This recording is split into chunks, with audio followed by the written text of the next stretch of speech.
Alice sat on her hostel bed in the corner of the dormitory. She glanced outside the window and gasped in shock. Across the schoolyard, she saw 3 girls sliding down the fence like experts and briskly walking along the wall towards the dormitory quarters.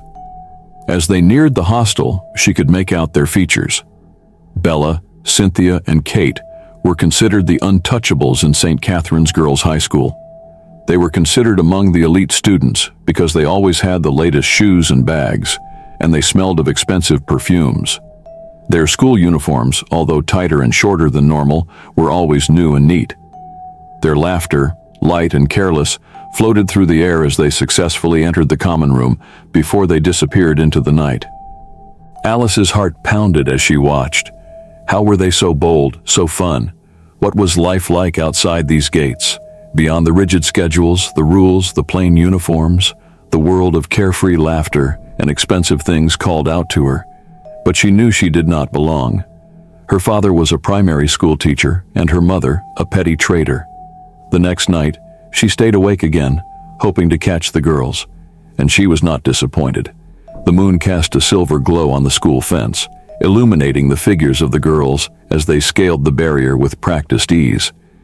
Their laughter echoed softly through the still night as they landed on the other side, where a sleek black car awaited them.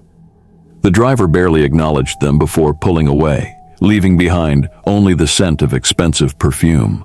Alice sighed, resting her chin on her hand. She had gotten admission into the school through a competitive scholarship, and most of the students were from rich homes. They barely noticed her presence. Her own reality was a stark contrast. A scholarship student from a modest background, she felt the weight of her difference every day. She pulled her thin blanket around her, feeling a stirring inside her. Someday, she thought, I want to belong. The next morning, the school salon buzzed with chatter and the hum of blow dryers, the scent of coconut oil mixed with the expensive designer shampoos most of the students could afford. Bella lounged in the salon chair, her golden brown extensions cascading down her back as the stylist curled them meticulously. Cynthia and Kate sat nearby, scrolling through their phones, occasionally exchanging amused glances. In the corner, Alice knelt beside Diana, parting her best friend's hair into neat sections. They had long given up waiting their turn. The elite girls always took priority. Ugh, Bella's voice rang out, dripping with disdain. The local girls are at it again. Laughter followed. Diana stiffened but said nothing, her fingers tightening around the comb. Alice forced herself to ignore them, though the sting of their words settled deep in her chest. Then, just as she was about to move on, Bella turned her gaze on her. You, Bella said, tapping her manicured nails against the chair arm. Join us tonight. We need an extra person for some project. Cynthia and Kate snickered, but Bella's gaze remained locked on Alice. Diana nudged her. Don't, she whispered, barely moving her lips. They're setting you up for something. But Alice's heart pounded in her ears. An invitation, a chance to cross that fence, a chance to belong. She hesitated only a moment before nodding. I'll come. The night air was thick with anticipation as Alice stood near the fence, her heart pounding in rhythm with the distant bass of music from the town beyond. Bella, Cynthia, and Kate moved like shadows in the moonlight, their designer outfits hugging their figures, their confidence unshaken by the act of sneaking out. Alice hesitated for a brief moment, looking back at the hostel, where Diana's worried eyes had watched her leave. A final warning, she pushed the thought aside. Come on, or we're leaving you, Bella whispered impatiently. Taking a deep breath, Alice gripped the rough concrete fence and hoisted herself up. Her palms scraped against the surface, but she didn't care. A thrill shot through her as she landed on the other side. A sleek black car was parked under the trees, its tinted windows glinting in the moonlight. The driver, a sharply dressed man with dark sunglasses despite the night, opened the door. Inside, the leather seats smelled of wealth.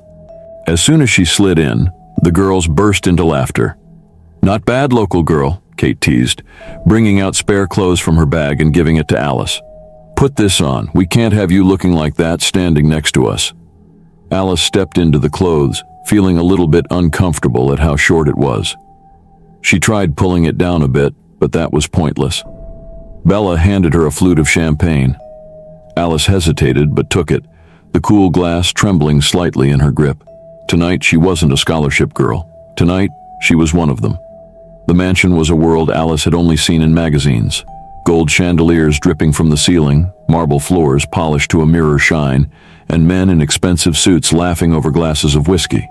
Music pulsed through the air, the scent of perfume and cigars mixing with the buzz of conversation. Girls draped in shimmering dresses sipped colorful cocktails, their laughter light and careless. Alice had barely stepped inside when a warm hand brushed against hers. "Angel," a smooth voice murmured. She turned to see him, Gabriel. He was tall, effortlessly charming, and dressed in a designer shirt that fit too perfectly. His smile was slow, confident, and inviting. "You must be new here," he said, slipping a glass of wine into her hand. Alice's pulse quickened. She had never spoken to someone like him before, someone sophisticated, and yet he looked at her like she was special. "You're different," he continued, tilting his head. "I like that." Heat rushed to her cheeks. From the corner, Diana's voice echoed in her mind, "Be careful." But as Gabriel leaned in closer, his cologne intoxicating, the warning became a whisper drowned by the night's magic. "Can I have your number?" he asked. Alice shuffled a bit. She did not have a phone. Her parents had said it would be a distraction to her studies, but she knew that was not the only reason. They could not afford a phone for her. Gabriel brushed her hesitation aside and reached into his pocket to pull out a box. With a casual flick, he opened it to reveal a sleek, brand-new iPhone. "Take for you," he said, pressing it into her palm. "I was going to give it to my nephew, but I'll just replace it later." Alice's breath caught. "But Don't worry about it," he interrupted, his eyes gleaming. "I like you." Bella and the others watched with knowing smiles. Alice tightened her grip around the phone. She could not believe what was happening. St. Catherine's had its hierarchy, and now Alice had climbed to the top overnight. Gone were her plain skirts and worn-out shoes. Now she walked through the school halls in designer sneakers, her hair laid to perfection, her confidence mirroring the girls she once envied. Bella, Cynthia, and Kate had officially welcomed her into their circle. She no longer sat with Diana at lunch. Instead, she shared whispers and laughter with the girls and other elite students, ignoring the questioning glances from her old friends. "Are you skipping prep again?" Diana asked one evening, catching her in the hallway. Alice rolled her eyes. "Relax, Diana. It's just one night." "One night has turned into every night," Diana pressed. "You barely come to class anymore." Alice scoffed. "Not everyone has to kill themselves over grades, you know." Diana stared at her, disbelief in her eyes. "This isn't you, Alice." Alice hesitated, a flicker of guilt flashing through her. But before she could answer, Bella called from across the hallway. "Let's go. Gabriel's taking us somewhere special." Alice smirked. "I'll see you later, Diana." She turned and walked away without looking back. The nightclub was drenched in golden light, the music loud enough to shake the floors. Gabriel had his arm draped around Alice as they lounged in the VIP section, surrounded by drinks and laughter. She had everything she wanted: attention, money, excitement. Then his lips brushed her ear. "Stay the night with me," he murmured. Alice tensed. She laughed nervously. "I have to get back before lights out." Gabriel leaned back, his charming smile dimming. "Bella and the others do it all the time. Or are you not ready for this life? A challenge." Bella, sipping her cocktail, watched with amusement, her expression unreadable. "You don't have to," she said casually, tilting her glass. "But I mean, we can cover for you if you want." Kate and Cynthia giggled. Alice felt her throat tighten. She had fought so hard to be part of this world. She had a feeling her response would determine her future in this circle. Could she risk losing it all? Gabriel's hand found hers, his grip gentle but firm. "Don't overthink it, Angel," he whispered. Alice exhaled slowly. She had already crossed so many lines. What was one more? The following weeks, Alice found herself spending more nights with Gabriel and sneaking back into school just before daybreak. She had narrowly escaped a run-in with the security man the last time, and she had laughed about it with the girls during lunch break. As exams drew closer, they reduced their visits over the fence. One evening, Alice suddenly felt nauseous while snacking on a bowl of cornflakes. At first, Alice ignored it, blaming it on the late nights and the alcohol she had grown accustomed to. But then her period didn't come. A week passed, Then two. Panic settled in her bones. One afternoon, she locked herself in the dormitory bathroom, staring at the pregnancy test in her shaking hands. 2 pink lines. Her stomach twisted. This couldn't be happening. She gripped her phone, her fingers trembling as she dialed Gabriel's number. It rang and rang and rang. No answer. She tried again and again. Nothing. Dread crawled up her spine. She tried texting him, her messages remaining unread. Something was wrong. By the time she found Bella, Cynthia, and Kate in the school courtyard, her eyes were red-rimmed, her face pale. "I need to talk to you," she pleaded, her voice barely above a whisper. Bella raised a perfectly shaped brow. "Why do you look like you've seen a ghost?" Alice hesitated, then whispered the words that made her knees weak. "I'm pregnant." Silence, then laughter. Laughter. Bella and Kate exchanged looks before Bella tilted her head, her lips curling into a smirk. "So? That's your problem, not ours." Alice blinked, her throat dry.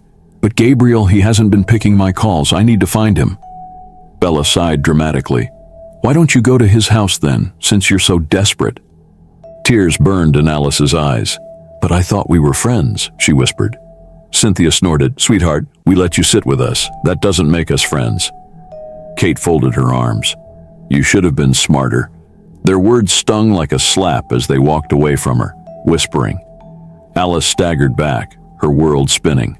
She was alone, completely alone. Desperate, she planned to pay Gabriel a visit that night. She had no other options. She managed to scale the fence that night, hailed a taxi, and made her way to his house. He lived in a fancy, upscale neighborhood, the kind of place she had only dreamed of living in, but she had spent a couple of nights here, entangled in bed with Gabriel. She knocked on the massive wooden door, her palms clammy. A moment later, the door swung open.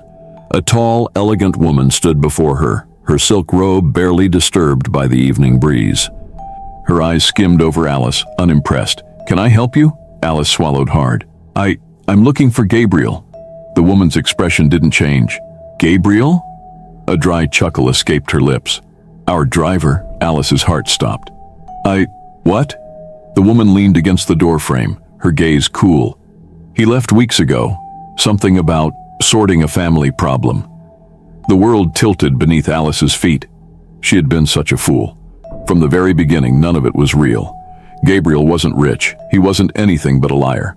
And now she was pregnant and he was nowhere to be found. She staggered all the way back to the school, tears streaming down her face. She would have to face the consequences of her bad decisions. That night, Alice sat alone on her bed, the weight of her world crushing her chest.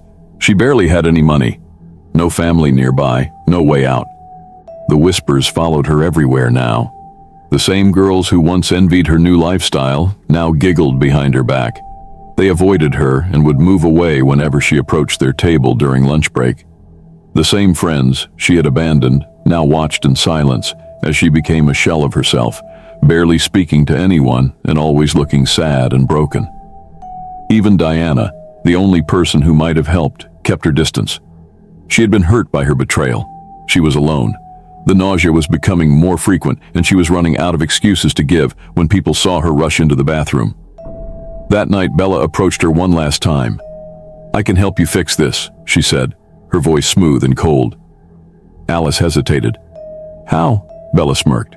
"There's someone who handles things like this. No hospitals, no paperwork, no questions. Just a quick fix." Alice shuddered at the thought. An abortion. She could not believe that this was to be her fate.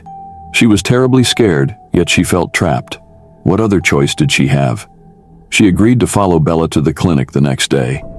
The small, dimly lit room smelled of antiseptic and fear. Alice lay on the rusting metal table, her body trembling. This was definitely not a clinic. The woman standing over her was old, her hands rough and impersonal. "Be still," the woman muttered, preparing her tools. Tears slipped down Alice's face. She thought of her mother, of Diana, of the choices that had brought her here. A sharp, searing pain shot through her, then nothing. She woke up hours later, feeling very weak and disoriented. She had fainted from the pain. When she glanced around nervously, she saw that she was alone. With tears in her eyes, she slowly dressed up and left, returning to school. Hours later, a faint cry of alarm pierced the cold night air. A figure collapsed just outside St. Catherine's hostel gates, her uniform stained red. Students screamed, teachers rushed forward. Diana pushed through the crowd, her hands flying to her mouth when she saw her best friend. "Alice!" she sobbed, shaking her body. "Alice!" The last thing Alice heard before everything faded was Diana's voice calling her name. Did you enjoy this story? Please subscribe and leave a comment if you would like to hear what happens next.